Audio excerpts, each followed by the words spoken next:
VBR पाठशाला के छात्र छात्राओं को शुभोदय। 9वीं कक्षा के छात्र छात्राएं हिंदी पाठ्य पुस्तक खोलिए। हिंदी पाठ्य पुस्तक में दूसरा पाठ है गाने वाली चिड़िया। गाने वाली चिड़िया एक गद्य पाठ है। गद्य पाठ में कहानी पाठ है। इस कहानी पाठ में हम पहला अनुच्छेद पढ़ चुके हैं। We completed first paragraph. एक राजा था, वह बहुत सुंदर महल में रहता था। उसे अपने महल पर बहुत गर्व था। संसार के कोने कोने से यात्री महल देखने आते थे। यात्रियों ने अपने यात्रा वर्णन में महल की सुंदरता के बारे में कई बातें लिखी। यात्रियों ने एक गाने वाली चिड़िया के बारे में भी लिखा था। यह चिड़िया महल के पास वाले जंगल में रहती थी और बहुत मधुर स्वर में गाती थी। ఒక రాజు ఉండేవాడు। ఆయన ఒక అందమైన ప్యాలెస్లో నివసిస్తూ ఉండేవాడు।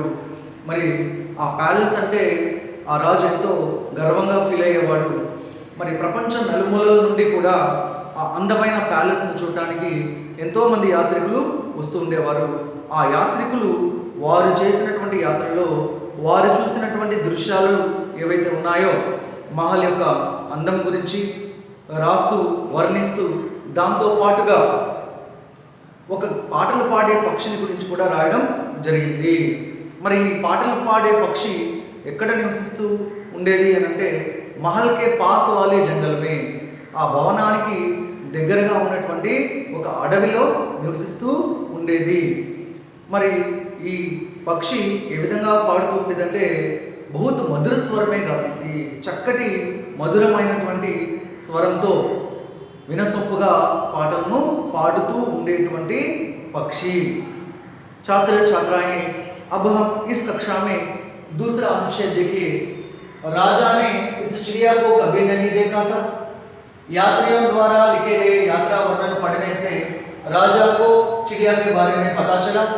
राजा ने उस चिड़िया को देखना चाहा, इसीलिए अपने सेवकों को बुलाकर कहा, तुम लोगों ने कभी मुझे गाने वाली चिड़िया के विषय में नहीं बताया। जाओ जंगल से उस चिड़िया को पकड़ लाओ, मैं उसका गाना सुनना चाहता हूँ। देखिए राजा ने अब सबको मालूम है कारक चिन्ह। कारक चिन्ह में पहला है कर्ता कारक चिन्ह। क्या है? कर्ता कारक। తెలుగులో ప్రథమ విభక్తి అని అంటాం। దుమ్మువులు ప్రథమ విభక్తి। ఇప్పుడు కర్తతో పాటే నేను ఉపయోగిస్తూ ఉంటాం కాబట్టి ఈ నేను మనం ఏమంటామంటే కర్తా కారక చిహ్న అని అంటాం। మరి రాజానే ఇస్ చిడియా, రాజు ఈ పక్షిని, यहाँ देखिए को आल्सो कारक चिन्ह। को कर्म कारक। क्या है? कर्म कारक। कर्म कारक आपको मालूम है द्वितीय विभक्ति, नी नु ला की कु, द्वितीय विभक्ति कर्म कारक।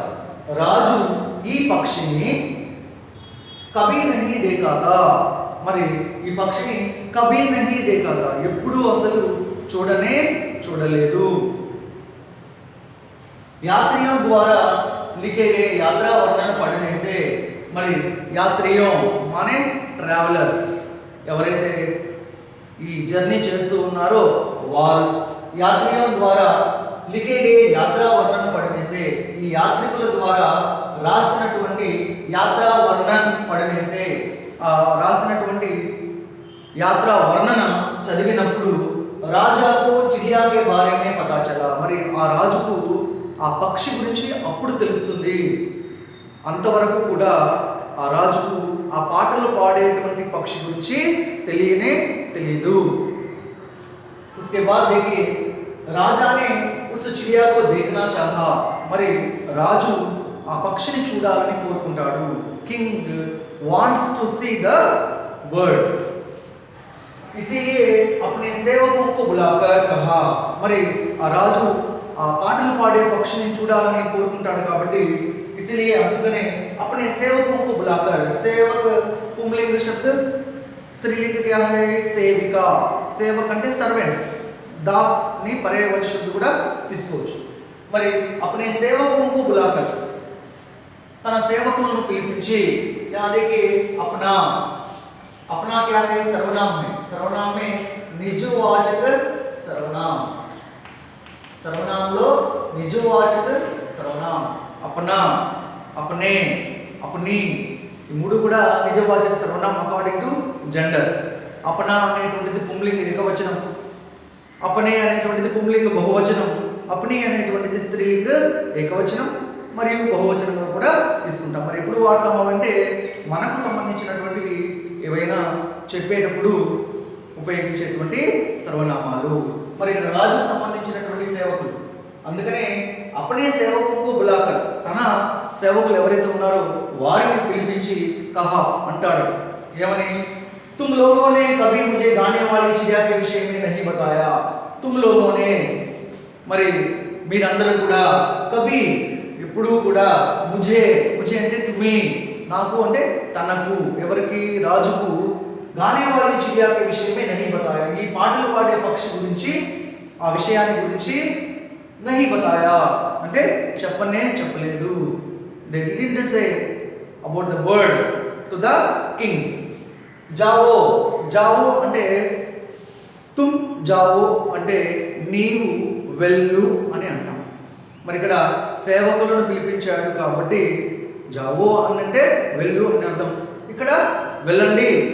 జంగల్ సే ఉస్ చిడియా కో పకడ్ లావో, జంగల్ సే అడవి నుండి, యహా देखिए से నుండి కారక చిహ్న అపాదాన కారక చిహ్న, అపాదాన్ కారక. జంగల్ సే అడవి నుండి ఉస్ చిడియా కో పకడ్ లావో, ఆ పక్షిని పట్టుకొని తీసుకుని రండి అని చెప్తూ ఉన్నాడు. పకడ్, పకడ్ అంటే ఏంటి? పకడ్నా, విలోమ శబ్ద క్యా హై? పకడ్నా చోడ్. మరి అడవి నుండి ఆ పక్షిని పట్టుకుని తీసుకుని రమ్మని చెప్తూ ఉన్నాడు. మై ఉస్కా గానా సున్నా చాహతా హూं, మై నేను ఆ పక్షి యొక్క పాటను వినాలని కోరుకుంటున్నాను. King wants to listen that singing birds song. అందుకని చూడండి, రాజానే ఇస్ చిడియాకు కభీ నహీ దేఖా థా, మరి రాజు ఆ పక్షిని అసలు ఇంతవరకు చూడలేదు. యాత్రియ ద్వారా లిఖే గయే యాత్రా వర్ణన పढ़ने से, యాత్రికుల ద్వారా రాసినటువంటి యాత్రావర్ణ చదివినప్పుడు రాజాకు చిడియా కే బారే మే పతా చలా. పతా చలా అంటే ఏంటి? మాలూమ్ హోనా, తెలియడం, KNOWN నోన్. మరి ఆ యాత్రికులు రాసినటువంటి యాత్రావర్ణ చదివిన తర్వాత రాజుకు ఆ పక్షి గురించి తెలుస్తుంది. రాజానే ఉస్ చిడియా కో దేఖనా చాహా, king wants to see that bird, మరి రాజు ఆ పక్షిని చూడాలని కోరుకుంటాడు. అదేవిధంగా ఇసిలియే అప్నే సేవకులకు బులాకర్, తన సర్వెంట్స్ ని పిలిపించి కహా అంటాడు. తుమ్ లోగోనే కభీ ముझे గానే వాली चिड़िया के बारे में नहीं बताया, మరి మీరు ఎప్పుడు కూడా ఈ పాటలు పాడే పక్షి గురించి నాకు అసలు చెప్పలేదు.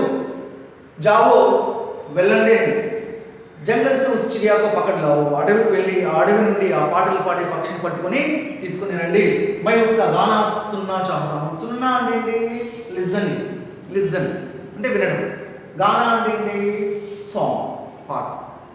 మరి నేను ఆ పాటలు పాడే పక్షి యొక్క పాటను వినాలని చాహతా హూं అంటే విష్, కోరుకుంటూ ఉన్నాడు అన్నమాట రాజు.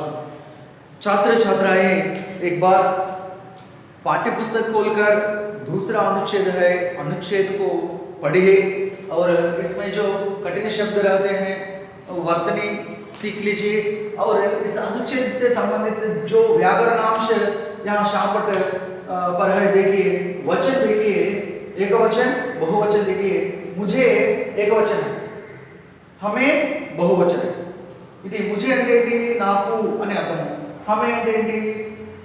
మాకు అని అర్థం. గానా, గానా అంటే పాట, గానే అంటే పాట. యహా देखिए గానా, గానే. చూడండి, ఈ గానా బహువచనంలో గానే అయినప్పుడు ఏకారాంత్ మాత్రమే ఉన్నది. అనుస్వారం ఉందా? అనుస్వారం కనిపిస్తుందా? లేదు. మరి ఒకటి గుర్తుపెట్టుకోండి, హిందీ వ్యాకరణంలో పుంలింగు స్త్రీలింగు కనుక్కోవడానికి మనకు వచనం అనేటువంటిది ఒక సహాయంగా ఉపయోగపడుతుంది. ఇక్కడ గానా అనేటువంటి దానికి బహువచనం మనం రాసేటప్పుడు ఏకారాంత్ మాత్రమే కనుక వస్తే బహువచనంలో దట్ వర్డ్స్ ఆల్ పుంలింగ్ శబ్దం. ఎప్పుడైతే ఏకారాంత్కి అనుస్వారం కూడా పెట్టడం జరుగుతుందో అవన్నీ కూడా స్త్రీలింగ శబ్దం. అంటే ఫర్ ఎగ్జాంపుల్ చీజ్ అనేటువంటి వర్డ్ ఉందనుకోండి, చీజ్ అనేటువంటి వర్డ్ ఉంది. దీని యొక్క బహువచనం ఏంటి? చీజే. ఇలా ఏ కారాన్ని రాసి అనుస్వారించినప్పుడు అటువంటి పదాలన్నీ కూడా స్త్రీలింగాలు. అంటే బాత్, బాతే, బూంద్, బూందే. ఓకే, యాదకి ఇక్కడ మరి ఏ కాలం ఉంది? అనుస్వారం లేదు. మరి అటువంటి పదాలన్నీ కూడా పుంలింగ శబ్దాలు. చిడియా, చిడియా ఇది స్త్రీలింగ శబ్దం. పక్షి, పక్షి. మరి ఒక పదానికి బహువచనం అదే పదం కనుక వచ్చినప్పుడు అవి కూడా పుంలింగ శబ్దాలుగా తీసుకోవాలి. ఈ కాలంలో ఉన్నప్పటికీ అది పక్షి पुंलिंग शब्द। और इसके बाद देखिए लिंग बदलना, पुंलिंग स्त्रीलिंग। सेवक आपका मालूम है सेविका, अध्यापक अध्यापिका, इस प्रकार शिक्षक शिक्षिका, इस प्रकार सेवक सेविका, राजा रानी। మరి బాద్షాహ్ అన్నాం అనుకోండి, బాద్షాహ్ పుంలింగ్, స్త్రీలింగ్ ఏంటి బాద్షాహ్కి? హూ కెన్ సే, ఎవరు చెప్తారు? बादशाह का स्त्रीलिंग है बेगम। क्या है? बेगम। ठीक है। इसके बाद देखिए पर्यायवाची शब्द देखिए राजा, राजा, भूप, बादशाह, नवाब, नृप, सम्राट, इस प्रकार हम ले सकते हैं। और चिड़िया का पर्यायवाची शब्द देखिए खग, विहग, पंछी, पक्षी, इस प्रकार ले सकते हैं। जंगल, कानन, अरण्य, वन। छात्र छात्राएं आप एक बार अनुच्छेद पढ़िए, व्याकरणांश अपनी पुस्तक में लिख लीजिए, लिख लीजिए। अब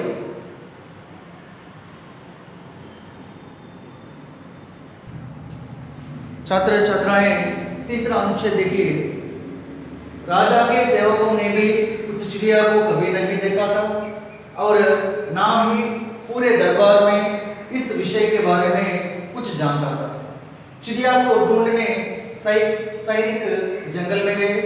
ढूंढते ढूंढते उन्हें एक लड़की मिली जिसने चिड़िया को गाते हुए देखा था। गाने वाली चिड़िया का नाम लेते ही वह बोली, हाँ हाँ मैं जानती हूँ उस गाने वाली चिड़िया को। वह कितने मधुर स्वर में गाती है। जब मैं यहाँ से काम समाप्त करके संध्या समय घर लौटती हूँ तो वह मुझे रास्ते भर अपना मीठा मीठा गाना सुनाती है। इससे मेरी सारी थकान दूर हो जाती है।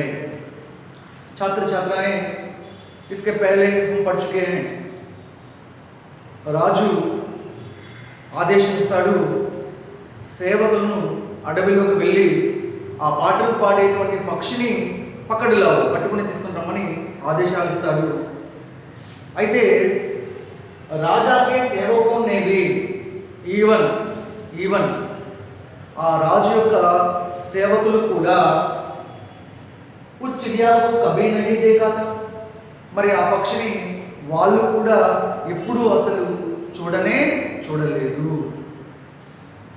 और ना ही पूरे दरबार में इस विषय के बारे में कुछ जानता था। మరి ఆ సేవకులు ఎప్పుడూ ఆ పక్షిని చూడను లేదు, ना ही पूरे दरबार में, दरबार అంటే కోర్ట్, సభ, ఆ సభలో ఉండేటువంటి సభికులు కూడా ఎవరు కూడా ఈ విషయంకి బారే में कुछ जानता था, ఈ విషయం గురించి, ఈ పాటలు పాడేటువంటి పక్షిని గురించి कुछ जानता था, అంటే ఏ విషయం కూడా వారికి కూడా తెలియదు। నా అనేటువంటిది నిషేధవాచకలో ఉపయోగిస్తాము, నకారాత్మక అని అంటాము। నా, నహి, మత్। మరి రాజు యొక్క సైనికులకు సేవకులకు ఈ పాటలు పాడే పక్షి గురించి తెలియదు, వాళ్ళు ఎప్పుడు చూడను లేదు। అదేవిధంగా నాహి పూరే దర్బారమే, మరి ఆ సభలో కూడా ఆ కోర్టులో ఉండేటువంటి సభికులు కూడా ఈ విషయం గురించి ఎవరికి కూడా తెలియదు। चिड़िया को ढूंढने सैनिक जंगल में गए। ढूंढना అంటే खोज అంటే सर्च, వెతకడం। మరి चिड़िया को ढूंढने ఆ పక్షిని వెతకడం కోసం సైనిక జంగల్ में गए, ఆ సైనికులు అడవిలోకి వెళ్ళారు। ढूंढते మరి సర్చ్ చేస్తూ ఉన్నప్పుడు, వెతుకుతూ ఉండేటప్పుడు उन्हें ఉన్హే అంటే కిన్హే సైనికులకు, మరి ఆ సైనికులకు ఏక లడికి మిలి, మరి అడవిలోకి వెళ్ళారు, ఆ పక్షి గురించి వెతుకుతూ ఉన్నారు. వెతికేటప్పుడు వారికి ఎవరు కనిపించారట? ఏక లడికి మిలి, మిల్నా అంటే లభించుట. ఇక్కడ ఏక లడికి మిలి అంటే వారికి ఒక అమ్మాయి కనిపించిందట. ఎవరు ఆ అమ్మాయి? జిస్నే చిడియాకు గాతే హుए देखा था. ఎవరు ఆ అమ్మాయి అంటే, ఎవరైతే ఆ పాటలు పాడేటువంటి పక్షిని చూశారో ఆ అమ్మాయి. జిస్నే చిడియాకు గాతే హుए देखा था. ఆ పాటలు పాడేటువంటి పక్షి పాటలను విన్నటువంటి, ఆ పక్షిని చూసినటువంటి అమ్మాయి. ఆ అమ్మాయి ఎవరికి కనిపించింది? సైనికులకు కనిపించింది. గానే వాली चिड़िया का नाम लेते ही, నామ్ మీన్స్ నేమ్, ఆ పాటలు పాడేటువంటి పక్షిని గురించి మరి ఆ సైనికులు మాట్లాడుకునేటప్పుడు ఆ పేరు విని కా నామ్ లేతే హి వహ్ బోలి. వహ్ అంటే ఎవరు ఇక్కడ? వహ్ మీన్స్ లడికి. ఇక్కడ వహ్ అంటే హీ షీ దట్ కదా, ఇక్కడ షీ అంటే ఆమె. ఎవరు? ఆ అమ్మాయి. మరి ఈ పాటలు పాడే పక్షి గురించి ఆ పేరు వినగానే ఆ అమ్మాయి ఓలి అంటుందట. The girl said, what she said? హా హా. హా అంటే ఏంటి? ఎస్. హా అంటే ఎస్. హా హా అవును అవును, ఎస్ ఎస్. మై జానతి హూ, ఐ నో నాకు తెలుసు. ఏం తెలుసు? ఉస్ గానే వాली चिड़िया को, ఆ పాటలు పాడేటువంటి పక్షి గురించి నాకు తెలుసు. I know about that singing bird. Who said this sentence? That girl said. ఆ అమ్మాయి ఆ మాట చెప్పిందనమాట. మధుర స్వరమే ఓహ్, వహ్ కితనీ మధుర స్వరమే గాతి హై. ఓహ్, ఓహ్ అనేటువంటిది ఎక్స్క్లమేటరీ మార్క్ ఉండేటువంటిది, ఆశ్చర్యార్థంగా గుర్తుండేటువంటిది. आपको मालूम है శబ్దభేదలో పార్ట్స్ ఆఫ్ స్పీచ్లో ఇది ఇంటర్జెక్షన్లో తీసుకున్నాం. అంటే హిందీ వ్యాకరణమే విస్మయాది బోధక్. ఓహ్, ఆహ్, హే, హే భగవాన్, ఆ విధంగా. మరి నాకు తెలుసు ఆ పాటలు పాడేటువంటి పక్షి గురించి అని అంటూ ఆ అమ్మాయి ఏమంటుంది? ఓహ్, వహ్ కితనీ మధుర స్వరమే గాతి హై. ఆ పాటలు పాడే పక్షి ఎంతటి మధురమైనటువంటి స్వరంతో ఆ పాటలను పాడుతూ ఉంటుంది అని ఆ అమ్మాయి ఆ సైనికులతో అంటూ ఉందన్నమాట.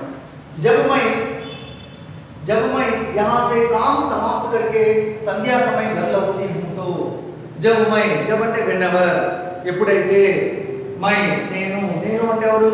లड़की గర్ల్. ఎప్పుడైతే నేను అమ్మాయి यहाँ से काम समाप्त करके, यहाँ से అంటే कहाँ से? జంగల్ से. మరి ఎక్కడ ఉంది అమ్మాయి? ఇప్పుడు అడవిలో ఉంది. చెప్తూ ఉంది, ఎప్పుడైతే నేను యహాసే, ఈ అడవి నుండి, సే అపాదాం కరెక్షన్, ఈ అడవి నుండి కామ్ సమాప్త కరికే, కామ్ సమాప్త కరికే అంటే ఏంటి? పని పూర్తి చేసుకొని, ఏదైతే అడవిలో తాను చేసేటువంటి పని ఏదైతే ఉంటుందో ఆ పనిని పూర్తి చేసుకొని సమాప్త కరికే సంధ్యా సమయం గల్లో ఉంటుందో. సంధ్యా సమయం అంటే ఏంటి? Evening time. ప్రాతకాల అంటే మార్నింగ్, సంధ్యా సమయం అంటే ఈవినింగ్. మరి పని పూర్తి చేసుకొని సాయంత్రం సమయాన గర్ లౌట్ని ముందు, ఇంటికి తిరిగి వెళ్ళేటప్పుడు, లౌట్నా అంటే రిటర్న్, తిరిగి వెళ్ళేటప్పుడట తో వహ్ ముझे రాస్తే భర్, వహ్ అంటే ఎవరు? గానే వాली చిడియా. మరి ఆ అమ్మాయి అడవిలో తన పని ఏదైతే ఉందో అది పూర్తి చేసుకొని సాయంత్రం సమయాన ఇంటికి తిరిగి వెళ్ళేటప్పుడు ఆ పాటలు పాడే పక్షట ముझे రాస్తే భర్ అన్న మీఠా మీఠా గానా సునాతే హై. రాస్తే భర్, ముझे అంటే నాకు, అంటే తనకు, ఎవరికి? ఆ అమ్మాయికి, లడికి. ఆ అమ్మాయి కదా రాస్తే భర్, రాస్తా అంటే ఏంటి? వే, దారి, రాస్తా, రాహ్, మార్గం. మరి దారిలో అట వెళ్ళేటప్పుడు అప్పున మధుర, అప్పున మీఠా మీఠా గానా సునాతే. మరి ఆ పాటలు పాడే పక్షి చక్కటి గొంతుతో, మధురమైనటువంటి స్వరంతో, చక్కటి వినసొంపుగా ఉండేటువంటి మీఠా మీఠా అంటే తీయటి గానా, గానా అంటే పాటను సునాతి హై వినిపిస్తూ ఉంటుందట. ఎవరు? ఆ పాటలు పాడే పక్షి. ఎవరికి వినిపిస్తూ ఉంటుంది? ఈ అడవిలో పని పూర్తి చేసుకుని సాయంకాలం ఇంటికి వెళ్ళే సమయంలో ఆ అమ్మాయికి దారి అంతా కూడా నడిచేటప్పుడు ఆ పాటలు పాడే పక్షి వినిపిస్తూ ఉంటుందట. మేరీ ఇసుసే మేరీ సారీ తకాన్ దూర్ హో జాతే హై. మరి ఇసుసే అంటే ఆ పాటలు ఏవైతే ఆ పాటలు పాడుతూ ఉందో ఆ పాటల వలనట మేరీ సారీ తకాన్ దూర్ హో జాతే హై. మేరీ సారీ తకాన్, మేరీ అంటే లడ్కీకి, మరి ఆ అమ్మాయి యొక్క తకాన్ అంటే టైర్నెస్, అలసట. ఆ పాటలు వింటూ ఉంటే అట ఆ అమ్మాయికి తన అలసట అంతా కూడా పోయేదట. దూర్ హో జాతే అంటే అలసట మొత్తం కూడా మర్చిపోయే విధంగా ఉండేదట ఆ పాట. అంత చక్కగా అంతటి మధురమైనటువంటి స్వరంతో ఆ పక్షి పాడుతూ ఉండేదట. छात्र छात्राएं अनुच्छेद को एक बार आप भी पढ़िए. राजा के सेवकों ने भी उस चिड़िया को कभी नहीं देखा था. మరి రాజు యొక్క సేవకులు కూడా ఎప్పుడూ అసలు ఆ చిడియా ఆ పక్షిని చూడలేదు. और ना ही पूरे दरबार में इस विषय के बारे में कुछ जानता था. ఈవెన్ ఇన్ దట్ కోర్టియర్స్ ఆ సభికులు కూడా ఎప్పుడు కూడా ఆ పాటలు పాడే పక్షి గురించి వారికి కూడా ఇన్ఫర్మేషన్ ఏది కూడా తెలియదు. चिड़िया को ढूंढने सैनिक जंगल में गए. మరి ఆ పక్షిని వెతకడానికి సైనికులు అడవిలోకి వెళ్తారు. ढूंढते उन्हें एक लड़की मिली. మరి ఆ అడవిలో వెతకగా వారికి ఒక అమ్మాయి కనిపిస్తుంది.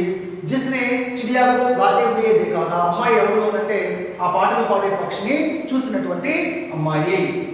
गाने वाली चिड़िया का नाम लेते ही वह बोली. ఆ పాటలు పాడే పక్షి పేరు వినగానే ఆ అమ్మాయి అంటుంది, हाँ मैं जानती हूँ. yes I know about that singing bird. నాకు తెలుసు उस गाने वाली चिड़िया को, ఆ పాటలు పాడే పక్షి. ఓహ్ वह कितने मधुर स्वर में गाते हैं. ఓహ్ అది ఎంత చక్కటి మధురమైనటువంటి స్వరంతో పాటలు పాడుతుంది. जब मैं यहाँ से काम समाप्त करके संध्या समय घर लौटती हूँ तो whenever ఎప్పుడైతే నేను ఈ అడవి నుండి పని పూర్తి చేసుకుని సాయం సమయాన ఇంటికి తిరిగి వెళ్తూ ఉంటానో वह मुझे रास्ते पर अपना मीठा गाना सुनाती है. మరి దారి అంతా కూడా నాకు ఆ పాటలు పాడే పక్షి చక్కటి మధురమైనటువంటి స్వరంతో తీయటి పాటను వినిపిస్తూ ఉంటుంది. इससे मेरी सारी थकान दूर हो जाती है. ఆ పాటల వలన నా అలసటంతా కూడా నేను మర్చిపోయే విధంగా ఉంటుంది ఆ పాటలు పాడే పక్షి యొక్క పాట అని इस अनुच्छेद का अर्थ है. छात्र छात्राएं आप भी पाठ्य पुस्तक खोलकर पाठ्य पुस्तक में जो तीसरा अनुच्छेद है अनुच्छेद को पढ़िए और इसमें जो कठिन शब्द है वर्तनी देखिए और यहाँ इस अनुच्छेद से संबंधित कुछ व्याकरणांश देखिए. विलोम शब्द देखिए. मीठा कड़वा, मीठा అంటే స్వీట్ కదా, కడువా అంటే బిటర్ చేదు.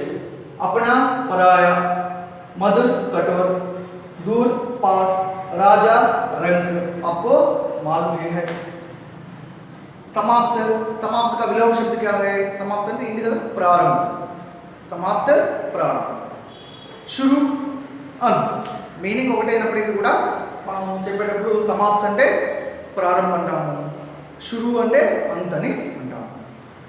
छात्र छात्राएं एक बार अनुच्छेद पढ़िए और जो व्याकरणांश है अपनी पुस्तक में लिख लीजिए.